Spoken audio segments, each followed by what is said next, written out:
Seigneur, ta parole est grande, elle demeure à jamais. Ta parole est infaillible, rien ne peut la supprimer. Bienvenue à vous, chers spectateurs, ainsi qu'à tous nos spectateurs dans le monde entier, dans un nouvel épisode de notre émission d'études quotidiennes toute la Bible. Dans notre étude du livre des Proverbes, le 3e livre poétique de l'Ancien Testament, nous en sommes au 3e chapitre. Permettez-moi tout d'abord d'accueillir nos invités, les serviteurs du Seigneur qui sont avec nous. Le frère Moïn Bachir, bienvenue. Merci beaucoup. Le frère Issam Khalil, bienvenue. Merci beaucoup. Bienvenue aussi à nos invités, honorés de vous recevoir.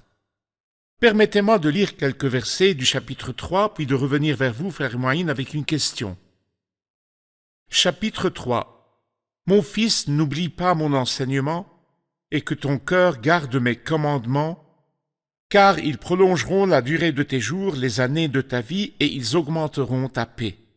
Que la bonté et la vérité ne t'abandonnent pas. Attache-les à ton cou, écris-les sur la table de ton cœur.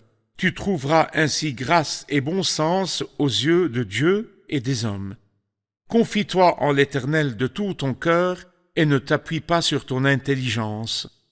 Reconnais-le dans toutes tes voies et il rendra tes sentiers droits.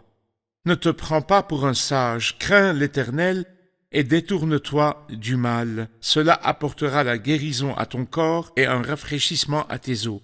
Honore l'Éternel avec tes biens et avec les premiers de tous tes produits. Alors tes greniers seront abondamment remplis et tes cuves déborderont de vin nouveau. Frère Moïn, j'aimerais vous interroger sur l'amour de Dieu et l'amour des paroles de Dieu, surtout les paroles qui s'adressent ici à la jeunesse. Il dit « Mon fils ». Comment pouvons-nous voir l'amour de Dieu et l'amour des paroles de Dieu et leurs effets bénis sur l'âme? Ce qui est encore plus encourageant pour les jeunes, c'est qu'il s'agit d'un commandement de quelqu'un qui aime. Un commandement qui n'est pas pesant. Le premier mot dans la partie que vous venez de lire est « mon fils ». Il ne s'adresse pas au grand public. Il dit « pour que ton cœur ressente ton amour pour moi et ton amour pour ma parole, tu es pour moi un fils ». Cela donne plus d'assurance à la personne qu'elle n'a pas affaire à un Dieu redoutable ou à des commandements pesants. Son résumé est son amour pour Dieu et pour la parole de Dieu. Le Seigneur en parle dans l'évangile de Jean dans le Nouveau Testament. Il dit « Celui qui a mes commandements et qui les garde, c'est celui qui m'aime ». Le mot commandement est souvent répété. Il apparaît environ 25 fois dans ce livre. Mais je vois de belles dualités dans la partie que vous venez de lire. Allez-y. Du verset 1 au verset 12, il y a 6 paragraphes. Chaque paragraphe est composé de 2 versets et c'est la beauté et la splendeur de la parole de Dieu en général et du livre des Proverbes. Dans chaque paragraphe, nous trouvons un commandement suivi d'une promesse. Je dirais que les versets impairs sont des commandements et que les versets pairs sont des promesses, ce qui nous encourage davantage à essayer de comprendre la parole de Dieu. Mon fils, n'oublie pas mon enseignement, mes directives, mes paroles pour toi, et que ton cœur garde mes commandements. Pas seulement des informations, mais garde-les dans ton cœur. Le prophète Jérémie dit « Tes paroles se sont présentées à moi et je les ai dévorées. Ta parole a provoqué mon allégresse, elle a fait la joie de mon cœur. » David dit « Je serre ta parole dans mon cœur afin de ne pas pécher contre toi. » Le résultat de ce commandement, car ils prolongeront la durée de tes jours. N'oublions pas que nous sommes dans un contexte juif. Salomon écrit plutôt aux Juifs qui sont C'est le avec lui. caractère de l'Ancien C'est Testament, lié bien à sûr. l'Ancien Testament et la longévité est liée à l'observance des commandements, mais ici sur le plan spirituel, je peux dire que quels que soient les jours, le croyant qui observe les commandements de Dieu jouit de ses jours, des années de sa vie. Il y a des gens qui vivent, mais leurs années sont des années de mort, Oui. pas de vie. Il jouit des années de sa vie, toute sa vie est remplie de paix. Il est comblé de bien dans sa vie. Il a certainement de Parfait. l'approbation de Dieu. Frère Issam, dans les versets 3 et 4, il parle de la bonté et de la vérité. Il est d'usage de dire à quelqu'un « n'abandonnez pas la vérité » ou « n'abandonnez pas la grâce » ou « n'abandonnez pas la bonté ». Mais ici, il dit que la bonté et la vérité ne t'abandonnent pas. Pourriez-vous définir la bonté et la vérité? La bonté ici est, dans plus d'une partie de la Bible, est traduite de différentes manières. L'une d'entre elles signifie compassion. Par exemple, celui qui accorde une faveur aux pauvres prête à l'Éternel.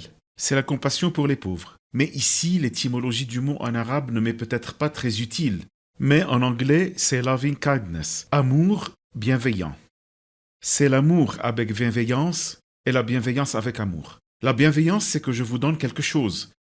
Et la bienveillance avec amour, c'est que je vous le donne de la meilleure manière possible. C'est comme pour lui dire, il faut traiter les gens de cette façon. C'est la bonté. Oui. D'autre part, la vérité a deux sens. Elle a le sens de la vérité, truth, c'est-à-dire que vous disiez la chose vraie. Mais aussi, elle a le sens de la fidélité. Oui. Que vous fassiez tout comme il se doit. Fidèlement. C'est comme s'il présentait deux aspects. Ne pas agir avec négligence et ne pas agir avec l'épée. Mais dans Éphésiens 4, il dit, le verset est traduit étant vrai dans l'amour. L'original est en disant la vérité dans l'amour. Donc j'ai la vérité et je suis juste en toutes choses. Mais je la dis d'une manière qui correspond à cette vérité et non pas d'une manière plutôt guerrière. C'est pourquoi il dit « Tu trouveras ainsi grâce et bon sens aux yeux de Dieu et des hommes ». La grâce, c'est la beauté. Aux yeux de Dieu, la beauté signifie qu'il est content de vous. Oui. Aux yeux des hommes, c'est la beauté au sens propre du terme. L'approbation divine est essentiellement le désir de chacun. C'est vrai. De très nombreuses personnes dans le monde recherchent l'approbation de Dieu. Et quand nous parlons de quelqu'un qui a été en relation avec Dieu, nous disons qu'il avait l'approbation de Dieu. Comment pouvons-nous jouir de l'approbation de Dieu selon ces L'une mots? des clés ici est l'équilibre entre ces deux choses. C'est vrai. Je dois agir avec la miséricorde avec laquelle Dieu traite les gens et me traite et avec la bonté de Dieu, mais en même temps, je ne dois pas être négligent. Je dois engager, mais sans être cruel. Je ne dois pas imposer une loi, ni écraser comme un train ce qui s'oppose à moi. N'est-ce pas? Je juge les autres et je les écrase, mais en même temps, je suis négligent. Mais il doit y avoir une sorte d'équilibre entre les deux. Mais pourquoi dit-il qu'il ne t'abandonne pas? Qui abandonne qui? Qui est la constante et qui est la variable? Je suis la variable, mais parfois, c'est comme quand je dis le train m'a échappé. Il ne m'a pas échappé, c'est moi qui l'ai raté. Oui. C'est la même chose. Ils m'échappent parce qu'ils sont comme le train. Je suis parti en retard. Je n'ai pas programmé mon temps avec eux de la bonne manière. Je ne me suis pas mis sur la même longueur d'onde qu'eux. Et ils sont partis. La bonté et la vérité sont dans le Christ et dans l'ère de la grâce. Si l'homme endurcit son cœur, rejette le Christ et ne l'accepte pas, c'est comme si c'est lui qui Le l'a Seigneur raté. a été dans sa vie le plus bel exemple de la bonté et la C'est vérité. vrai. Il est venu plein de grâce et de vérité. C'est vrai. Merci, nous allons faire une pause puis reprendre notre étude. Chers spectateurs, je vous retrouve après la pause, ne quittez pas. La bonté et la vérité sont des attributs de Dieu. Ce sont deux attributs qui se sont appliqués entièrement au Christ. Et parce qu'il était la source de la bonté et de la vérité, il a grandi en grâce et en vérité, selon l'évangile de Luc, chapitre 2, verset 52. Nous remarquons qu'il dit la bonté avant la vérité, car le Christ a offert sa bonté sur la croix avant de juger dans la vérité.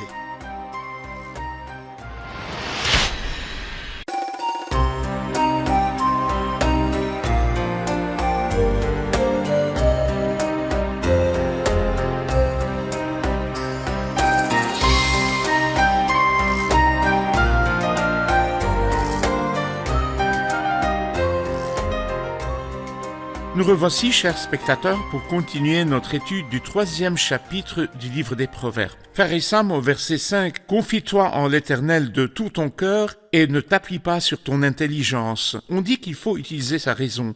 On dit qu'il faut utiliser ses capacités intérieures, qu'il ne faut pas les ignorer. La Bible dit ici « Ne t'appuie pas sur ton intelligence ». S'agit-il d'un appel à mettre l'intelligence de côté, à mettre la raison de côté ou quoi exactement? C'est un appel à utiliser la raison, mais sur des bases solides. Car les versets 5 et 6 doivent être lus à la lumière du verset 7. Le verset 7 dit « Ne te prends pas pour un sage », dans le sens où certaines personnes aiment beaucoup leur façon de penser et s'estiment capables de juger de tout. Pas seulement certaines personnes, mais tout le monde. Chacun a sa propre façon de penser. C'est souvent le cas. Il n'y a donc pas d'objection à ce qu'il utilise son intelligence, mais à l'utiliser comme si Dieu n'existait pas.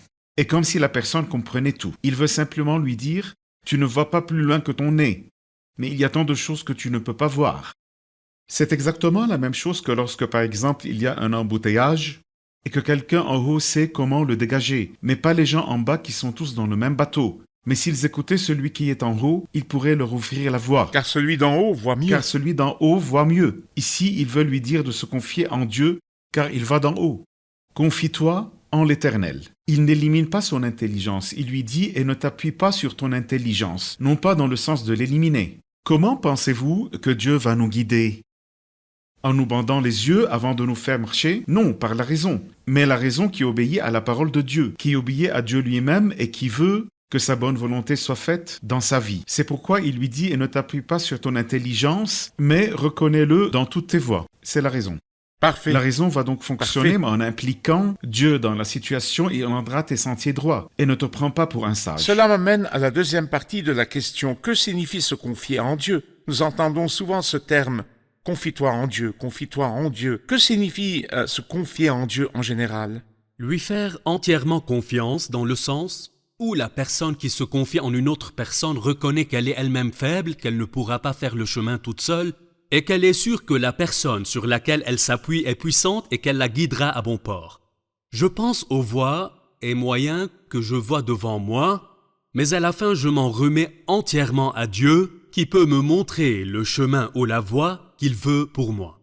Donc, la Bible n'est pas contre l'intelligence, ni contre la pensée, ni contre la réflexion, mais contre tout cela en dehors de Dieu, n'est-ce pas? Laissez-moi vous dire que s'appuyer sur Dieu est une logique et une façon de penser qui implique Dieu dans la scène, qui prend Dieu en compte, son intervention. Exactement. Le péché est l'indépendance à Parfait. l'égard de Dieu. La diligence est requise, mais la diligence en dehors de Dieu est un péché.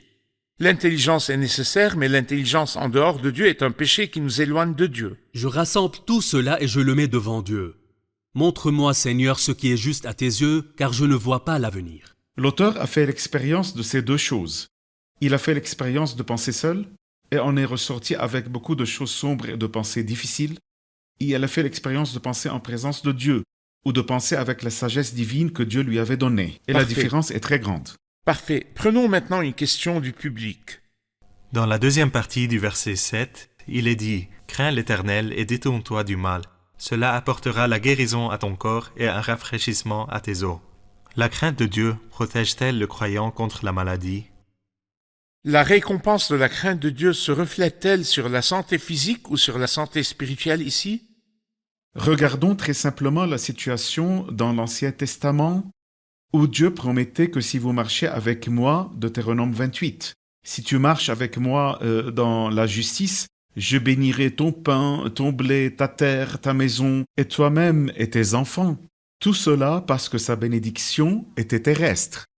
Et si tu fais le contraire, je te ferai le contraire. Le Nouveau Testament nous fait comprendre que la relation entre nous et Dieu n'est pas de terre et de santé, mais de bénédiction spirituelle. Une relation plus profonde que cela. L'exemple le plus simple est quelqu'un comme Paul, par exemple. Dieu n'était-il pas content de lui? Il lui a donné des révélations, mais avec les révélations, une écharde dans le corps. Donc, dans l'Ancien Testament, le moyen de bénir était la guérison. Dans le Nouveau Testament, c'est différent. Il peut vous donner la maladie, mais avec elle la grâce. Si nous reprenons l'exemple de Paul, il lui a donné l'écharde et La avec grâce elle te la suffit. grâce. Paul a dit « Je me plais dans les faiblesses, je n'ai aucun problème », parce qu'il a compris que la situation est différente et le Nouveau Testament est plein d'histoires de personnes qui ont été malades, y compris Timothée, le disciple à qui Paul écrivait, etc. Mais parfois, en plus des maladies spirituelles, il y a des maladies physiques qui résultent du manque de piété, à savoir la jalousie, l'indignation, la férocité, l'immoralité et les convoitises. Parfois, en plus de ces répercussions sur l'âme et l'esprit, il y a des répercussions sur le corps, n'est-ce pas? Le péché a certainement des répercussions. Ça ne veut pas dire que la piété a des répercussions inverses. Pour que les choses soient bien claires. Parfait. Mais permettez-moi de dire que la piété, la santé de l'âme et de l'esprit se reflètent aussi sur les maladies du corps, par la relation et la communion avec Dieu. Quelqu'un qui était déprimé, anxieux, jaloux et envieux, et après avoir rencontré le Seigneur et que les choses se soient arrangées, nous constatons qu'il a une paix intérieure et qu'il n'a pas de stress ni de pression. Ça se reflète sur sa santé mentale. Je peux vous dire que cela lui donne une sorte d'immunité physique. Quand je suis sûr que Dieu est de mon côté, même s'il permet des circonstances difficiles, Oui. j'aurai la capacité de résister. Parfait. Jetons un coup d'œil au côté spirituel Allez-y. des choses. La piété ne va pas de pair avec le mal. Il est écrit « Crains l'Éternel et détourne-toi du mal ». Craindre l'Éternel, c'est détester le mal. Les deux ne vont pas de pair. C'est soit l'un, soit Les deux ne l'autre. vont pas de pair. C'est parce qu'il s'adresse à son fils au début du chapitre. J'y vois aussi un cas de croissance spirituelle. Tu ne resteras pas un petit enfant, tu grandiras et tu deviendras un homme parce que le nombril est le point de nourriture du petit enfant. Oui. Une guérison et un rafraîchissement à tes os. Tes os croîtront jusqu'à ce que tu sois spirituellement adulte. Vous avez souligné une chose très importante, la piété ne va pas de pair avec le mal. Que diriez-vous à quelqu'un qui croit craindre Dieu, qui se tient devant Dieu et prie et qui sort de cette prière pour tuer, voler, brûler et détruire et qui croit qu'il accomplit sa piété? Le Seigneur Il l'a accomplit dit, son le culte. sacrifice qu'offrent les méchants fait horreur à l'Éternel. Il offre quelque chose que Dieu déteste et ne veut pas. Je ne supporte pas de voir l'injustice Absolument. associée aux célébrations. Il nous faut le comportement extérieur, n'est-ce pas? Sûrement. Elle se voit dans la vie, le comportement, la relation avec Dieu, avec la parole et avec les autres. Parfait. Permettez-moi de vous poser une question sur les versets 9 et 10. Un point très important. Le thermomètre de l'amour de Dieu et de la consécration. Ici, il parle de la poche. Honore l'Éternel avec tes biens, avec les premiers de tous tes produits, alors tes greniers seront abondamment remplis et tes cuves déborderont de vin nouveau. Donner. Comment donner et pourquoi? Parler de la poche met beaucoup de gens mal à l'aise. C'est un peu difficile, en fait. Exactement. Vous dites parler, d'accord, prier, d'accord, prêcher, d'accord. Mais mettez la main à la poche est un peu difficile, Oui. mais la manifestation pratique de la vraie consécration à Dieu, c'est de mettre la main à la poche, non pas pour sortir quelque chose de la poche, mais pour sortir tout ce qu'il y a dans la poche. Tout ce que nous avons entre les mains appartient à Dieu. Lorsqu'il leur a ordonné dans l'Ancien Testament de payer la dîme, d'ailleurs, la dîme est antérieure à la loi, Genèse 14. Dans la loi, il est dit que 20% à 30% sont la part de Dieu. Non, dans le christianisme, tout ce que nous avons appartient à Dieu. Il est dit « honore l'Éternel ». C'est un commandement. Alors seront remplis, la belle chose qui a attiré mon attention, non pas les greniers de ceux à qui vous donnez, mais tes greniers. greniers à toi. Quand vous donnez, vous mettez dans vos greniers. Vous mettez plus dans vos greniers. Et vos greniers seront abondamment remplis. Paul a donné aux Philippiens le bel exemple du don. Et mon Dieu pourvoira, non pas à la mesure de ce que vous avez donné, et mon Dieu pourvoira à tous vos besoins conformément à sa richesse. Il ne s'agit pas seulement de remplir, mais tes cuves déborderont, remplir et déborder. Un serviteur du Seigneur a dit un jour, « Je n'ai jamais honoré le Seigneur du livre sans qu'il ne me rende un multiple de ce que j'ai donné. » En effet, certains dans la Bible n'ont pas donné au Seigneur, ils se sont donnés eux-mêmes. Eux-mêmes. Celui qui se donne lui-même au Seigneur, sa poche et ses biens ne valent plus rien à ses yeux, mais ils appartiennent au Seigneur. Dans le Nouveau Testament, nous avons 2 chapitres Parfait. qui traitent de ce beau sujet. 2 Corinthiens 8 et 9. Il l'appelle grâce, il l'appelle générosité, bénédiction, il l'appelle collecte. Le don a de beaux noms dans ces 2 chapitres. La Bible dit, celui qui accorde une faveur aux pauvres prête à l'Éternel. Et le Seigneur n'aime pas être endetté et rembourse vite Celui ses qui dettes. accorde une faveur au pauvre prête à l'Éternel Exactement. qui lui rendra son bienfait. Frère Moïne, dans les versets 13 et suivants, il parle de quelques béatitudes et bénédictions. Parlez-nous-en. Ça commence au verset 13, heureux. Et ensuite les bénédictions, je vais les citer rapidement. Il trouve la sagesse, il possède l'intelligence, puis il parle de la sagesse ou de la personne sage. Le bénéfice qu'elle procure est préférable à celui de l'argent. Elle a plus de valeur que tout ce que tu pourrais désirer. Ses voies sont des voies agréables. Elle est un arbre de vie. Une béatitude suivie de bénédictions. Si nous lisons toute la partie, nous trouverons peut-être plus de 8 bénédictions pour le vrai croyant qui vit dans la sagesse et se soumet aux enseignements de la sagesse. Parfait. Nous allons faire une pause puis prendre une question du public. Chers spectateurs, je vous retrouve après la pause. Ne quittez pas.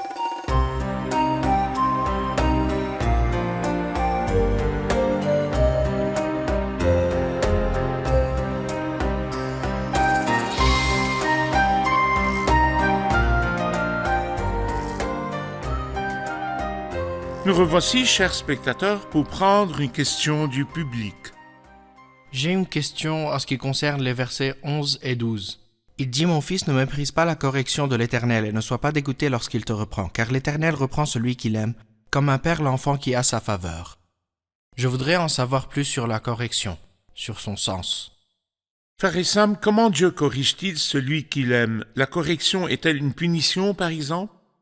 Lorsqu'un enfant est discipliné, c'est qu'il est puni? Pas nécessairement. Oui, mais le résultat du programme que son père a mis en place pour lui, c'est qu'une fois il donne, une fois il prend, une fois il sert, une fois il relâche. Tout le programme vise finalement à l'amener à être dans une bonne condition. Pour vous dire exactement ce que Dieu fait avec nous, je vais vous lire la partie correspondante dans l'Épître aux Hébreux. Au chapitre 12, il dit « Vous n'avez pas encore résisté jusqu'au sang dans votre combat contre le péché. et vous avez oublié l'encouragement qui vous est adressé comme à des fils. Mon fils, ne méprise pas la correction du Seigneur et ne perds pas courage lorsqu'il te reprend. En effet, le Seigneur corrige celui qu'il aime. Supportez la correction, c'est comme des fils que Dieu vous traite. Quel est le fils qu'un père ne corrige pas? Mais si vous êtes dispensé de la correction à laquelle tous ont part, c'est donc que vous êtes des enfants illégitimes et non des fils. Et il dit, certes, au premier abord, toute correction semble un sujet de tristesse et non de joie, mais elle produit plus tard, chez ceux qu'elle a ainsi exercés, un fruit porteur de paix, la justice. Il veut que je lui ressemble, que je partage sa sainteté. Il veut que mes attributs soient exactement comme les siens. C'est ce qu'il fait, même s'il doit me mettre la pression. Parfait. Lorsqu'un père exerce une pression sur son fils, ce n'est pas parce qu'il le déteste, mais au contraire parce qu'il l'aime. Parfait. J'aimerais également vous poser une question sur la suite du chapitre. Dans ce chapitre, nous avons appris que le fils ou le jeune homme sage n'oublie pas la loi de son Dieu, ni l'enseignement de son père, ne laisse pas la bonté et la vérité l'abandonner, se confie au Seigneur, ne s'appuie pas sur son intelligence et donne, et le résultat de ce don est l'abondance dans sa vie. Quels sont les principes qui gèrent ses relations avec les autres? Comment se comporte-t-il avec les autres? Avons-nous ici des commandements sur la façon de se comporter avec les autres? Dans le verset 27 et suivant, il dit « Ne refuse pas un bienfait à ceux qui y ont droit quand tu as le pouvoir de l'accorder. Si quelqu'un est dans le besoin, ne le lui refuse pas. » Bien. La deuxième chose, vous pouvez, mais le remettez. Au verset 28, il est dit « Ne dis pas à ton prochain, va-t'en, puis reviens, c'est demain que je donnerai, quand tu as de quoi donner. » Nous disons « Cela ne me suffira pas jusqu'à demain. » Mais le Seigneur vous dira « Faites comme Élie qui est allé chez la veuve de Sarepta de Sidon et lui a dit « Prépare-moi d'abord un petit gâteau, et Dieu est responsable du lendemain qui viendra. » Alors, au verset 29, il dit « Ne médite pas le mal contre ton prochain, alors qu'il habite en toute confiance près de toi. » C'est la façon du monde. Oui. Mais les croyants ne doivent pas se comporter ainsi. Le verset 30 dit « Ne te dispute pas sans raison avec quelqu'un, lorsqu'il ne t'a fait aucun mal. » Remarquez qu'il ne dit pas « Ne sois pas hostile à quelqu'un. Je ne peux pas traiter avec lui. Si quelqu'un est mauvais, je ne peux pas avoir des rapports avec lui. Je l'aime quand même de loin, Oui. mais je n'ai pas des rapports avec lui. Je ne fais pas cela à moins qu'il veuille me faire du mal. Supposons par exemple qu'il soit rapporteur. Il rapporterait des mauvaises choses, ou Traiter dirait avec de lui mauvaises est choses. préjudiciable. Traiter avec lui est préjudiciable. Il pourrait me voler. La Bible ne dit rien à ce sujet, mais elle me dit « pas sans raison ». Au verset 31, « Ne sois pas jaloux de l'homme violent et ne choisis aucune de ses voies. » Puis il explique pourquoi il ne faut pas être jaloux de l'homme violent, pour quelques raisons citées par après. Verset 35, « Les sages hériteront de la gloire, mais les hommes stupides récolteront le déshonneur. » Que voyez-vous dans ces derniers mots du chapitre? Les sages hériteront de la gloire, mais les hommes stupides récolteront le déshonneur. Tous ces versets contiennent des inversions. Verset 32, « Car l'Éternel a horreur de l'homme perverti, mais il est un ami pour les hommes droits. » Verset 33, « La malédiction de l'Éternel frappe la maison du méchant, mais il bénit le domaine des justes. » Et le verset 34, « Il se moque des moqueurs, mais il fait grâce aux humbles. » L'antiparallélisme. Oui, l'antiparallélisme. Les sages hériteront de la gloire, mais les hommes stupides récolteront le déshonneur. Il veut dire à la fin, que toutes ces choses ont eu lieu sur la terre. La fin pour le croyant, quelle que soit sa souffrance sur terre, c'est la gloire. Et la fin pour le méchant, quelle que soit sa grandeur sur terre, c'est le déshonneur. Parfait. Merci et que Dieu vous bénisse. Passons maintenant aux commentaires du public. Qu'avez-vous appris de l'épisode d'aujourd'hui? L'un des principes de Dieu est que lorsque nous lui donnons de notre argent, ce que nous avons ne diminue pas, mais abonde et déborde. Celui qui arrose sera lui-même arrosé. Parfait. J'ai aimé le premier mot du chapitre, quand le Seigneur s'adresse à moi et m'appelle mon fils. C'est ainsi qu'il me rapproche de lui. Je ne le vois pas comme le juge redoutable, mais je le vois comme mon Père qui me connaît et qui sait tout ce qui est en moi. Parfait. J'aime le fait que le plus haut voit mieux. Je vais me fier au Seigneur et m'appuyer sur lui. Cela ne veut pas dire que j'élimine ma raison, mais que ma raison et ma pensée ne sont pas mon principal soutien. Je vais m'appuyer sur Dieu et je vais réfléchir aux circonstances et aux événements que le Seigneur met dans ma vie. J'ai appris que pour honorer le Seigneur avec mes biens et tout ce que j'ai, je dois d'abord me donner moi-même au Seigneur. Tout comme les Philippiens se sont d'abord donnés eux-mêmes au Seigneur, Ils ont donné selon leurs moyens et même au-delà de leurs moyens. Parfait. Merci, que Dieu vous bénisse. Merci, serviteurs du Seigneur. Nous Merci à poursuivrons vous. notre étude dans le Merci prochain beaucoup. Merci épisode.